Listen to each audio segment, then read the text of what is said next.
আসসালামু আলাইকুম। আমি আজকে দেখাবো কিভাবে অ্যাডোবি ফটোশপ দিয়ে একটা সুন্দর লোগো ডিজাইন করা যায়। ডিসপ্লেতে একটা লোগো দেখতেছেন, সেম এইরকম একটা লোগো ডিজাইন করব। শুধু টেক্সটগুলো আমি আমার মতো করে দিব। তো চলেন দেখি কিভাবে ডিজাইন করা যায়। এর জন্য আমি একটা নিউ ফাইল ওপেন করি।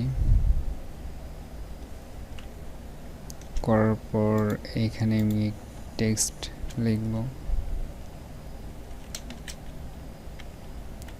Logo design.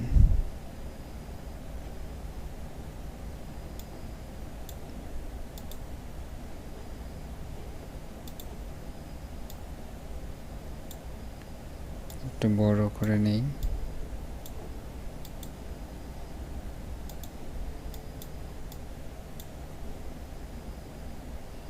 সাইজটা একটু বাড়াই দিই।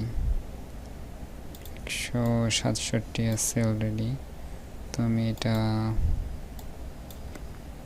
175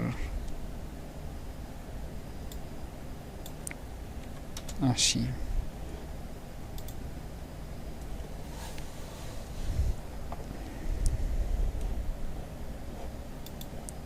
এটা হয়ে গেল। এখন কি করব, যে পিএসডি যে ফাইলটা আছে, পিএসডি ফাইলটা আমি এখানে ইম্পোর্ট করে নিই। যেন ওপেনে ক্লিক করি, 3D লোগো মুকআপ, এটা আমি ফটোশপ ওপেন করে নিই। নেওয়ার পর এইখানে ডাবল ক্লিক করি, করার পর ওকে। এখন আমি যে এখানে টেক্সটটা লিখলাম, এই টেক্সটটা এখানে নিয়ে আসব। সেম এটার মতো করে সাইজটা করে দিই।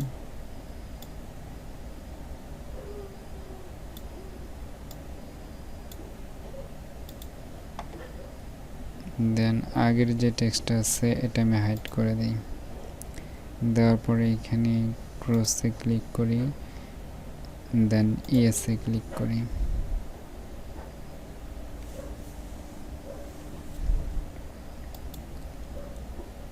তো দেখেন যে কত সহজে আমি একটা উড ক্রাফট লোগোর মধ্যে আমার যে কাস্টম লোগো সেটা ডিজাইন করে ফেললাম।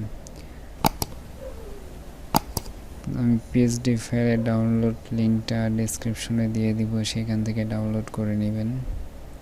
ভিডিওটা যদি ভালো লাগে অবশ্যই সাবস্ক্রাইব করে আমার সাথে থাকবেন। ধন্যবাদ।